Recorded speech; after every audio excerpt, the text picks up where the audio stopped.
혹시 누가 우리 성도님들에게 혹시 영화 배우나 탤런트 한번 하지 않으시겠습니까? 물으시면 기분이 참 좋으시겠죠. 그러면 어떤 역할을 하시고 싶으십니까? 배우들 중에 액션 배우도 있고, 또 드라마 전극 배우도 있고요, 또 뭐 SF 배우도 있고요, 또 대하 드라마 임금님 나오는 그런 역할들이 참 많습니다. 이런 많은 역할들 중에 내가 해보고 싶은 그런 역할들이 하나씩은 있을 것 같습니다. 구약 성경을 보게 되면 구약 성경의 수많은 인물들 중에서 참 멋진 배우 같은 한 사람을 뽑으라 한다면 오늘 말씀에 나오는 엘리야 선지자일 겁니다. 그는 참 파란만장한 인생을 살았습니다. 가장 높이도 한번 올라가 봤고요, 또 가장 밑바닥까지 내려가는 그런 인생을 살았습니다. 갈멜산에서 바알 선지자 450년과 이렇게 맞서서 싸울 때 그 용맹한 모습, 또 그가 우상 숭배하였고 철권 통치를 하고 있던 아합 왕이 다스리는 그 시대에, 정말로 무서운 그 시대에 기도함을 통하여서 3년 6개월 동안 비가 오지 않게 하는 그런 모습들을 생각하면, 야, 엘리야 선지자 참 대단하다, 참 멋지다, 그런 생각이 들 겁니다. 근데 그것보다 더 엘리야 선지자가 참 대단한 것은요, 오늘 말씀에 나오는 것처럼 그가 살아서 요단강을, 마른 땅을 걸어갔다라는 사실입니다. 이스라엘 사람들에게는 어떤 큰 대망하는 것이 있습니다. 그들의 조상이었던 이스라엘 민족이 출애굽할 때 마른 홍해를 건너간 것, 또 가나안 땅을 들어갈 때에 여호수아를 선두로 해서 그 가나안 땅 요단강에 말랐을 때 그 건너가는 그런 것을 대망하는데요, 바로 오늘 나오는 이 엘리야 선지자가 그 요단강을, 물이 철철철 흐르는 그 요단강을 마르게 한 다음에 건너갔다라는 사실이고요, 또 그는 육신의 죽음을 보지 않고 하나님께로 끌려 올라간 믿음의 사람이기도 합니다. 엘리야 선지자의 능력이 샘이 나기도 하고요, 또 육신의 죽음 없이 하나님께로 부름받은 그 특혜가 탐이 나기도 합니다. 엘리야 선지자를 보면 참 부럽기도 하고, 참 어떻게 저런 은혜를 받았을까 하는 생각이 들지만요, 그러나 우리는 예수 그리스도를 믿는 믿음이 있기 때문에 엘리야 선지자가 받았던 그런 놀라운 역사보다 더 큰 역사가 우리 인생의 마지막에 우리 주님께서 오실 때에 우리에게 주어지는 줄로 믿습니다. 아멘. 데살로니가 4장의 말씀에 보면, 주께서 호령과 천사장의 소리와 하나님의 나팔 소리로 친히 하늘로부터 강림하시리니 그리스도 안에서 죽은 자들이 먼저 일어나고 그 후에 우리 살아남은 자들도 그들과 함께 구름 속에서 끌려 올려 공중에서 주를 영접하게 하시리니. 아멘. 엘리야 선지자가 회오리 바람을 타고 하나님께로 올라간 그 모습은요, 믿음의 성도들이 예수 그리스도를 사모하고 믿음으로 한 걸음 한 걸음 주님 오실 때까지 기다리며 나아갔을 그때에, 우리 주님 재림하실 때에 우리 모두가 공중에서 주님을 배움는 이 놀라운 역사라는 사실을 믿으시길 바랍니다. 우리가 그저 엘리야 선지자만 부러워할 것이 아니라 우리 마지막에 있을 주님의 재림 때에 얻게 되는 그 은혜를 사모하시면서 오늘 또 믿음으로 승리하시는 모든 분 되시기를 기도합니다. 오늘 가장 먼저 1절의 말씀을 보면, 하나님께서는 믿음의 성도들의 마지막을 아름답게 마무리하신다라는 사실입니다. 1절에 여호와께서 회오리 바람으로 엘리야를 하늘로 올리고자 하실 때에 라고 기록을 하고 있습니다. 엘리야 선지자의 인생의 마지막이 되었습니다. 그 인생의 마지막에 하나님께서는 선지자의 마지막을 이렇게 준비해 놓으셨습니다. 회오리 바람으로 하늘로 올리시겠다라는 겁니다. 죽음을 보지 않고 그 인생의 마지막을 하나님께서 책임져 주시겠다라는 것입니다. 인생의 마지막이 허무하게 끝난다면, 인생의 마지막이 비참하게 끝난다면 참 그 인생 따분하고 재미없을 것입니다.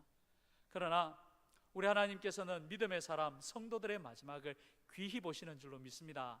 아멘. 그래서 회오리 바람으로 엘리야가 하늘로 올라갈 것을 하나님께서는 엘리야에게 이미 어떤 방법으로 이야기해 주셨고, 엘리야 선지자는 그것을 사모하면서 한 걸음 한 걸음 나아간 것입니다. 그런데 오늘 말씀에 나오지는 않지만요, 오늘 열왕기하 1장의 말씀을 보면요, 이것과 완전히 반대되는 한 경우가 나옵니다. 북이스라엘의 왕이었던 아하시아라는 왕이 있었습니다. 그는 아합 왕의 아들이었습니다. 아합 왕이 죽고 그의 아들 아하시아가 왕이 되었습니다. 왕이 되어서 이렇게 성의 난간에 다니다가 그만 떨어지는 바람에 병이 들었습니다. 병이 들었을 그때에 아하시아는 엘리야 선지자나 여러 선지자에게 물으면 될 텐데 다른 이방의 신 바알세붑에게 그 병이 나을 것인지 그것을 물으러 보냈습니다. 그때 하나님께서 엘리야 선지자를 통해서 왕이 하나님을 찾지 않았기에 그 자리에서 일어나지 못하고 죽을 것이다 라는 것을 예고했고요, 결국에 아하시아 왕은 그 병석에서 일어나지 못하고 죽게 되었습니다. 그런데 그 이후에 아하시아는 그를 대신해서 여호람이라는 사람을 왕으로 세우게 되는데요, 근데 이 여호람은 그의 아들이 아닙니다. 아하시아의 아들이 아니고 아하시아의 형제입니다. 고대 시대에 아버지가 죽으면 대개의 경우 그의 아들이 이렇게 왕위를 이어받게 되는데, 아하시아는 비록 그가 북쪽 이스라엘의 왕이 되었지만 그에게 아들이 없었습니다. 아들이 없으니 그의 왕위를 다음 사람에게 이어주지 못하고요, 그 왕위가 형제에게 가버렸다라는 사실입니다. 고대 시대에 아들이 없어서 아들에게 줄 분깃을, 아들에게 줄 기업을 다른 사람에게 이어준다라는 것은요, 참 그 인생의 마지막이 씁씁하고요, 그 인생의 마지막이 힘이 빠진다라는 그런 모습입니다. 그러나 엘리야의 마지막은 어땠습니까? 그의 인생이 참 고난의 연속이었고 어려움의 연속이었습니다. 어떨 때는 죽기까지 하나님 앞에 간구를 했습니다. 그렇지만 믿음으로 한 걸음 한 걸음 나아가실 그때에 하나님께서는 그의 인생의 마지막을 해피엔딩으로 만들어 주셨다라는 사실, 이 사실을 오늘 말씀을 통해서 우리는 꼭 놓치지 말고 기억을 해야 될 것입니다. 믿음으로 살면 그 인생의 마지막이 아름다운 줄로 믿으시기 바랍니다. 계속해서 말씀을 보면 엘리야 선지자가 하나님으로부터 예고를 받았습니다. 그러나 정확하게 어디에서 이렇게 회오리 바람을 타고 올라갈지에 대한 그런 말씀은 듣지를 못했습니다. 그래서 그가 이제 얼마 남지 않은 그의 인생의 마지막을 정리하기 위해서요, 이것저것을 하게 되었는데, 그 중에서도 그의 마음속에 가장 생각이 남고 또 애틋한 사람들이 바로 선지자 생도였을 겁니다. 그래서 그동안 엘리야 선지자가 이곳저곳 다니면서 선지 생도들을 가르쳤고, 그 생도들을 이렇게 함께 공동체 생활하면서 말씀을 따르고 거룩하게 살기를 이렇게 해놓았는데요, 그들이 생각이 났습니다. 찾아가서 격려하고 찾아가서 위로해주고 또 내가 사라진 다음에 앞으로 이렇게 해라 라는 것을 당부하고 싶었습니다. 오늘 말씀을 보면 길갈에서부터 시작해서 베델 그리고 여리고 이 세 군데를 또 마지막에 요단강까지 가게 되는데요, 그곳을 옮기면서 그 제자들을 만나서 제자들에게 당부도 하고 위로도 해주었을 겁니다.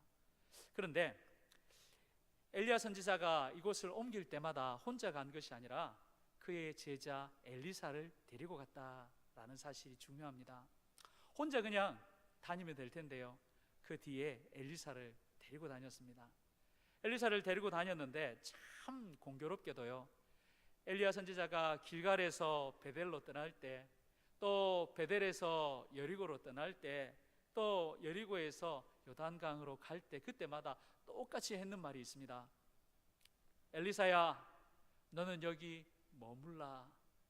엘리사야, 너 자꾸 나 따라오지 말고 고생하니까 더 이상 오지 말고 여기 머물러서 너 할 일을 하고 또 제자들을 다독거리고 그렇게 나머지 일을 해 라고 계속해서 말을 했습니다. 그럴 때마다 엘리사는요, 그의 선생님에게 똑같은 말을 합니다. 2절, 4절, 6절에 동일하게 나오는데요, 엘리사가 이르되 여호와께서 살아계심과 당신의 영혼이 살아있음을 두고 맹세하노니 내가 당신을 떠나지 아니하겠나이다. 선생님이 살아계심과 하나님이 살아계심을 대고 내가 맹세합니다. 저는 절대로 선생님 떠나지 않습니다. 선생님하고 함께 갑니다 하면서요, 엘리사가 그의 선생님을 붙여찼습니다. 그리고 베델과 여리고에 갔을 때 이야기입니다. 그때에 엘리야가 먼저 그에 있는 선지생도를 만나서 이런저런 이야기를 했을 겁니다. 그런데 그 이후에 거기에 있던 선지생도들이요 엘리사에게 똑같은 말을 합니다. 어떤 말을 하냐면요, 여호와께서 오늘 당신의 선생을 당신의 머리 위로 데려가실 줄 아시나이까? 엘리사요, 당신의 선생님 엘리야 선생님께서 당신의 머리 위로 떠날 텐데 그러면 어쩔 겁니까? 우리하고 여기 함께 계십시다. 자꾸 따라가지 마시고 우리 여기 베델에 함께 있으면서, 우리 여기 여리고에 함께 있으면서 우리에게 말씀도 가르쳐 주시고, 이제는 엘리야 선생님이 계시지 않으니까 그의 제자 엘리사 선생님께서 우리를 좀 가르쳐 주십시오 라고 요청하는 그런 내용입니다. 그럴 때마다 엘리사는 똑같은 대답을 합니다. 나도 또한 아노니 너희는 잠잠하라. 제자들아, 나도 그 사실을 분명히 알고 있는데 너희들 잠잠해, 말하지 마. 너희들 자꾸 말해서 내 마음 허투루 놓지 마. 그러면서 엘리사는 그 모든 것들을 뒤로 했습니다. 여기에서 우리가 받을 교훈이 있다면요, 주의 종은 쉽게 포기하지 않는다라는 사실입니다. 신앙생활하는 가운데에 많은 좌절이 있고 많은 실패가 있고 어려움이 있습니다. 그때마다 만류하는 사람들이 참 많습니다. 이만 됐어, 이만 됐어, 할 만큼 했어. 그리고 어떨 때는 포기를 유혹하는 사람도 있습니다. 야, 그렇게 하지 마, 그거 아니야. 그러면서요, 다른 더 좋은 길이 있어 하면서요 유혹하는, 세상으로 유혹하는 그런 사람들이 있습니다. 그때에 우리가 어떻게 하겠습니까? 우리의 믿음의 깃대대로 우리는 뒷걸음질 치지 않아야 되는 줄로 믿습니다. 우리 믿음의 사람에게는 소망 되시는 예수님이 계십니다. 우리 예수님을 바라보면서 한 걸음 한 걸음 또박또박 걸어가는 것입니다. 그 어떤 것이 우리를 막고 유혹하고 세상으로 가자고 더 좋은 것이 있다라고 우리의 마음을 허틀어 놓는다 할지라도 우리는 한눈 팔지 않고 우리 주님께서, 우리 예수님께서 가신 그 길을 또박또박 똑같이 걸어 나가야 되는 줄로 믿습니다. 길이 안 보이지만 걸어 나갈 때에 우리 주님께서 길이 되십니다. 아멘. 우리 주님께서 인도자가 되어 주십니다. 그래서 그 길로 우리로 하여금 따라오게 하시고 그 끝에서 주님을 만나 뵙는 줄로 믿습니다. 이제 마지막으로 10절과 9절의 말씀을 보면 엘리야 선지자가 엘리사에게 이제 내가 곧 데려감을 당할 텐데 내가 데려가기 전에 너 나에게 뭐 원하는 거 있으면 한번 이야기해봐. 그랬더니 엘리사가요 이렇게 이야기합니다. 9절 끝에요, 엘리사가 이르되 당신의 성령이 하시는 역사가 갑절이나 내게 있게 하소서. 선생님의 그 성령의 역사가 제게 갑절이나 주어지기를 원합니다. 야, 이 말씀 얼마나 대단한 말씀인지 모르겠습니다. 갑절의 은혜를 저에게 주십시오. 성령의 역사, 그것이 갑절이나 저에게 부어지기를 원합니다. 사실 저도 이렇게 부교육자 생활을 하다 보면 이곳저곳 교회를 옮겨 다니게 됩니다. 그럴 때마다 이제 마지막 날 그 교회 담임 목사님을 만나서 목사님 제게 기도 좀 해주십시오. 그러면서 여기 나오는 엘리사를 흉내낸 적도 참 많습니다. 갑절의 은혜를 저에게 주시도록 기도해 주십시오. 근데 사실은 욕심은 났습니다. 갑절 꽃배기 말고요, 한 10배 100배 뭐 그런 욕심은 났는데 차마 그렇게 부탁은, 요청은 못 해봤습니다. 그런데 말씀을 쭉 연구하는 가운데에 그 말 안 한 게 천만다행이었다라는 것을 깨닫게 되었습니다. 왜냐하면 여기에 나오는 갑절은요, 우리가 생각하는 곱하기 2, 꽃배기 그런 갑절이 아니고요, 구약성경 신명기 말씀에 나오는 내용인데요, 아버지가 아들들에게 그 모든 유산을, 기업을 넘겨줄 때에 장자에게 2배의 기업을 주는 것입니다. 그 갑절입니다. 그 갑절. 그렇다면 여기에서 엘리사가 그의 스승 엘리야에게 요청했던 것은요, 선생님 저에게 갑절의 은혜를 주십시오 라고 한 것은요, 바로 이런 뜻입니다. 선생님, 제가 선생님의 맏아들입니다. 제가 선생님의 후계자입니다. 저를 맏아들로, 저를 후계자로 삼아 주십시오 라는 뜻과 똑같이 된다라는 것입니다. 엘리야가 얼마나 좋았겠습니까? 나를 따라오고 있었던 이 엘리사의 마음이 이랬구나. 선생을 뛰어넘겠다. 뭐 그런 몰상식한 제자가 아니라 나의 맏아들, 나의 후계자가 되어서 주님이 주신 귀한 사명을 감당하고 싶어 하는구나, 그 생각을 하면서요 참 보람있고 좋았을 겁니다. 그렇지만 이런 갑절의 은혜는 엘리야도 마음대로 줄 수가 있는 것이 아니었습니다. 왜냐하면 10절의 말씀에 나오는 것처럼 이르되 내가 어려운 일을 구하는도다. 그러나 나를 내게서 데려가는 것을 내가 보면 그 일이 내게 이루어지려니와. 엘리사야, 내가 저 하늘로 올려지는 그 모습을 네가 두 눈으로 똑바로 본다면, 그것을 목격할 수 있다면 하나님께서 너에게 그 은혜를 주실 거야. 어떻게 되었습니까? 불말과 불병거가 나타나서 엘리야와 엘리사의 간격을 떨어뜨려 놓았고요, 회오리 바람이 쫙 일어나서 엘리야를 저 하늘로 올라가게 했습니다. 그 옆에 있던 엘리사는요 두 눈으로, 자기의 눈으로 자기의 스승 엘리야가 하늘로 올라가는 것을 바라보게 되었습니다. 분명 하나님께서 이 땅 가운데 수고하고 애쓴 엘리야 선지자를 인정해 준 것입니다. 동시에 이제 이 땅에 있는 남아있는 그 귀한 사명을 이어줄 때 누구에게요? 다른 사람이 아니라 엘리야의 맏아들이 되기를 원하는, 후계자가 되기를 원하는 엘리사를 통하여서 그 일을 하시겠다라는 하나님의 은혜의 역사인 줄로 믿습니다. 하나님의 허락하심을 받고 이제 엘리야 선지자의 맏아들이 되고 또 후계자가 된 엘리사, 그는 이후에 신기한 능력으로 하나님의 귀한 사명을 감당하게 됩니다. 얼마나 부럽고 얼마나 대단한지 모르겠습니다. 정말로 엘리야의 맏아들이 된다는 것, 엘리사의 후계자가 된다는 것, 한번 해보고 싶은 그런 일일 것 같습니다. 그러나 우리는 그보다 더 뛰어난 자격을 얻은 사람인 줄로 믿습니다. 로마서 8장 말씀을 보면 하나님이 미리 아신 자들을 또한 그의 아들의 형상을 본받게 하기 위하여 미리 정하셨으니 이는 그로 많은 형제 중에서 맏아들이 되게 하려 하심이라. 아멘. 하나님께서 이 땅에 있는 우리를 하나님의 맏아들로, 하나님의 장자로 삼기 위해서 미리 정하셔서 계획하셨고요, 그 계획에 따라 예수님을 이 땅에 보내셔서 십자가에 못 박혀 죽게 하시고 또 부활하게 하시고 승천하게 하심을 통하여서 우리를 하나님의 맏아들, 하나님의 장자로 삼아주신 줄로 믿습니다. 아멘.